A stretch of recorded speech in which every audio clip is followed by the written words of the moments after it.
ஹவுதிகள் இன்று காலை நடத்திய தாக்குதல். ஸ்டார் ஐரிஸ் கப்பல் சேதம். இந்தியாவில் தயாரிக்கப்பட்ட ஹெர்ம்ஸ் 900 ட்ரோன்கள் இஸ்ரேலுக்கு கொடுக்கப்படுகிறதா? ரஃபா மீதான இஸ்ரேலின் தாக்குதல் பிணைய கைதிகள் பேச்சுவார்த்தையை தகர்த்துவிடும் என்று ஹமாஸ் எச்சரித்துள்ளது. ரஃபா தாக்குதல் பிளாக் மெயில் செய்து ஹமாஸை பணிய வைக்க இஸ்ரேல் முயற்சி. இஸ்ரேலுக்கு ஆயுதம் வழங்குவதை அமெரிக்கா நிறுத்த ஐரோப்பிய ஒன்றியத்தின் போரெல் பரிந்துரை.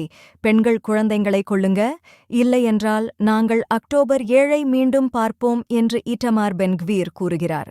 ஏமன் ஆயுதப் படைகள் இன்று காலை ஸ்டார் ஐரிஸ் கப்பல் மீது நடத்திய ஏவுகணை தாக்குதலில் கப்பல் சேதமடைந்ததாக UKMTO தெரிவித்துள்ளது.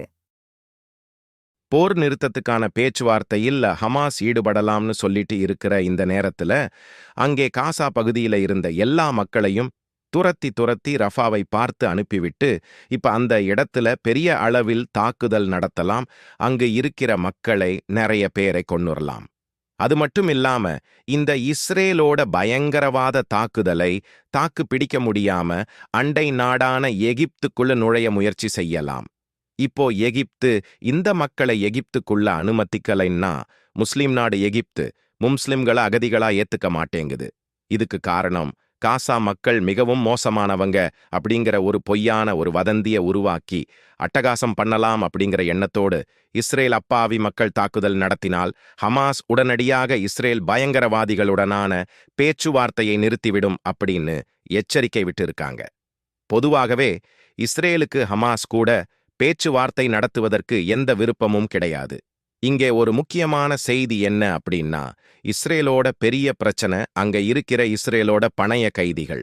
அந்த பணைய கைதிகளை காப்பாற்ற சொல்லி உள்ளூர்ல நடக்கிற போராட்டங்களும் அழுததாங்களும். இந்த அழுத்தங்கள் உள்ளூர்ல உள்நாட்டில் இருந்து மட்டும் இல்ல, அமெரிக்கா உட்பட வேறு பல நாடுகளில் இருந்து வந்த குடிமக்களும் அகதிகளாக இருக்கிறாங்க. அந்த அகதிகளை இஸ்ரேல் தான் மீட்டு தரணும். உதாரணமா, அமெரிக்கர்களோட குடிமக்கள் ஹமாஸ் கிட்ட கைதிகளா மாட்டிக்கிட்டு இருந்தாலும் அவர்களை விடுவிக்க அமெரிக்கா நேரடியாக ஹமாஸ் மீது தாக்குதல் நடத்த முடியாது. அவ்வாறு தாக்குதல் நடத்த முயற்சி செஞ்சாங்கன்னா அடுத்த நொடி ஈரான் களத்துக்கு வருகிற வாய்ப்பு உண்டு. அதனால இஸ்ரேல் பயங்கரவாதிகளுக்கு தேவையான எல்லா உதவிகளும் பணம் மற்றும் ஆயுதங்கள் உட்பட அனைத்தையும் கொடுத்து ஹமாஸை இல்ல அப்பாவி மக்களை கொலை பண்ண சொல்லிட்டு இருக்காங்க.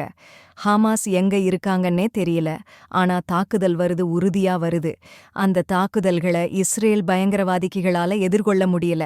அதனால பொதுமக்களை கொன்றும் மிரட்டியம் ஹமாஸை பிளாக்மெயில் பண்ணி பணிய வச்சிரலாம் அப்படின்னு முயற்சி செய்றாங்க. இந்த இஸ்ரேல் பயங்கரவாதிகளோட முக்கியமான குறிக்கோளே பிணைய கைதிகளை காப்பாற்றுவது கிடையாது. எப்படியாவது ஏதோ ஒரு முறையில தில்லுமுல்லுகள் செய்து ஹமாஸ் கிட்ட இருக்கிற இஸ்ரேலோட பணைய கைதிகள் எல்லாத்தையுமே கொன்றுவிட்டால் இஸ்ரேல் உள்நாட்டுல யாருக்கும் பதில் சொல்ல வேண்டியது அவசியம் கிடையாது. நம்மோட பணைய கைதிகள் நிறைய பேர் ஹமாஸ் கடத்திட்டு போனாங்க. அப்படி புடிச்சிட்டு போனவங்க எல்லாத்தையுமே கொன்னுட்டாங்க. அப்படிப்பட்ட கொலைகாரங்க கிட்ட நாம எதுக்கு பேச்சுவார்த்தை நடத்தணும்? இத சாதகமா பயன்படுத்தி காசா மக்கள் எல்லாத்தையும் கொன்னுட்டு காசாவோட மொத்த நிலத்தையும் நாம கூறு போட்டுக்கலாம் அப்படின்னு பேராசைப்படுறாங்க. இஸ்ரேல் பகுதியில இருக்கிற மக்களும் ஹமாஸ் கிட்ட பேசுங்க, இஸ்ரேலியர்களை காப்பாத்துங்க அப்படின்னு சொல்றதுக்கு எந்த வாய்ப்பும் கிடையாது. அதனால தன்னுடைய நாட்டு குடிமக்களை காப்பாத்துற எண்ணம் இஸ்ரேலுக்கு கிடையாது. ஆனால் ஒருத்தர் விடாம பணைய கைதிகள் எல்லாத்தையும் கொன்னு தள்ளிட்டா அதா வச்சு இன்னும் அதிகமான தாக்குதலை ரஃபால தங்கியிருக்கிற அப்பாவி மக்கள் மேல நடத்தலாம் அப்படின்னு மனக்கணக்கு போட்டுட்டு இருக்காங்க. ஆனா இப்போ இஸ்ரேல் பயங்கரவாத ராணுவத்தோட தலைவலி என்னன்னா, அந்த பணைய கைதிகள் எங்கே இருக்காங்க அப்படின்னு தெரியல. ஹமாஸ் அத ஒரு ரகசியமாகவே வச்சிட்டு இருக்காங்க. இந்த நிலைமையில ரஃபால மிக அதிகமான அப்பாவி மக்களும் குழந்தைகளும் அந்த ஐக்கிய நாடுகள் சபை முகாம்கள்ல தங்கியிருக்காங்க. அவங்கள தாக்குவேன்னு இஸ்ரேல் சொல்லிட்டு இருக்கு. அப்படி தாக்கப்பட்டால் ஏற்படக்கூடிய பெரிய விளைவுகள், நாசங்கள், பேரழிவுகள் என்னென்ன சொல்லவே முடியாத அளவுக்கு இருக்குது. குழந்தைகள், முதியவர்கள் வெளியேற முடியாமல் தவிக்கும் ரஃபா 19 லட்சம் அகதிகள் தங்கியுள்ள பெரும் புகலிடம். இங்கு நடக்கும் தாக்குதல் இஸ்ரேல் பணைய கைதிகளுக்கான பேச்சுவார்த்தையில் பெரும் சரிவு ஏற்படும் என்று ஹமாஸ் கூறியுள்ளது. ரஃபா மீது படையெடுத்து இங்குள்ள ஹமாஸ் இயக்கங்களின் ஈராணுவ திறன்களை அழிக்காமல் வெற்றி பெற முடியாது என்று இஸ்ரேல் இராணுவம் கூறி வருகிறது.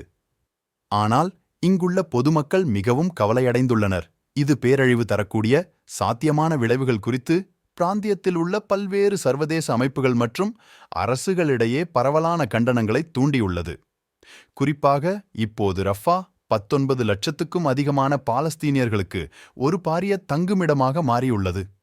வெளியேற்ற மையங்கள் மற்றும் தற்காலிக முகாம்கள் சமீபத்தில் எகிப்தின் எல்லைகளை ஒட்டி நிறுவப்பட்டுள்ளன.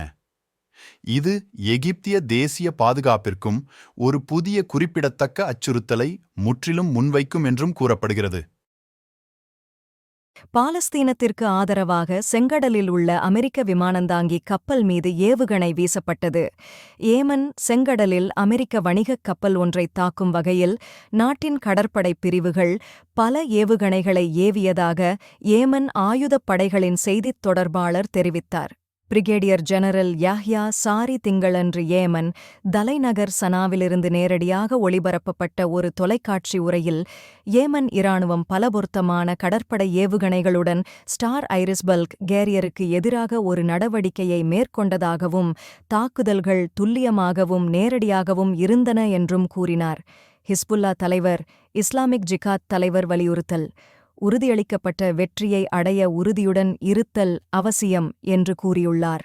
உறுதியளிக்கப்பட்ட வெற்றியை அடைய உறுதியாக இருப்பதும் அயராது உழைப்பதும் அவசியம் என்று லெபனான் மற்றும் பாலஸ்தீனத்தின் உயர்மட்ட எதிர்ப்புத் தலைவர்கள் வலியுறுத்துகின்றனர்.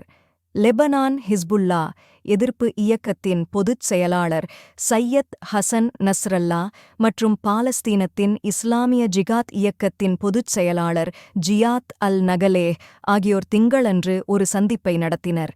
இந்த சந்திப்பின்போது பாலஸ்தீன மக்களுக்கு எதிரான இஸ்ரேலின் இடைவிடாத கொடூரமான தாக்குதல்களுக்கு மத்தியில் போரால் பாதிக்கப்பட்ட காசா பகுதி மற்றும் ஆக்கிரமிக்கப்பட்ட மேற்கு கரையில் அரசியல் மற்றும் கள நிலைமைகளை உள்ளடக்கிய சமீபத்திய முன்னேற்றங்கள் குறித்து இரு எதிர்ப்புத் தலைவர்களும் விவாதித்தனர். அமெரிக்காவின் 5வது கடற்படையை ஹேக் செய்த பஹ்ரைன் ஹேக்கர்கள். பஹ்ரைன் ஹேக்கர்கள் அமெரிக்காவின் 5வது கடற்படையை குறிவைத்து ரகசிய தகவல்களை அணுகுகின்றனர். பஹ்ரைன் ஹேக்கர்கள் அமெரிக்க கடற்படையின் 5வது கடற்படையின் அமைப்புகளுக்குள் ஊடுருவி ரகசிய ஆவணங்களை அணுகியுள்ளனர். ஞாயிற்றுக்கிழமை ஹேக்கிங் குழு அல் தௌஃபான் பஹ்ரைனில் அமெரிக்க 5வது கடற்படைக்கு எதிராக ஒரு நடவடிக்கையை மேற்கொண்டது. இது மேற்கு ஆசியாவில் கடல் வழி செலுத்தலை ஆபத்திற்கு உட்படுத்துகிறது. பாலஸ்தீனம், லெபனான், ஏமன் மற்றும் ஈராக்கில் வீரம் செறிந்த மற்றும் கிளறவமான எதிர்ப்பின் ஹீரோக்களுக்கும் ஜெருசலேம் செல்லும் வழியில் உயிர் தியாகம் செய்த நேர்மையான தியாகிகளுக்கும் அமெரிக்க கடற்படையின் ஆவணங்கள் மற்றும் பதிவுகளின் ஒரு சிறிய பகுதி நம்மிடம் இருப்பது பெரிது.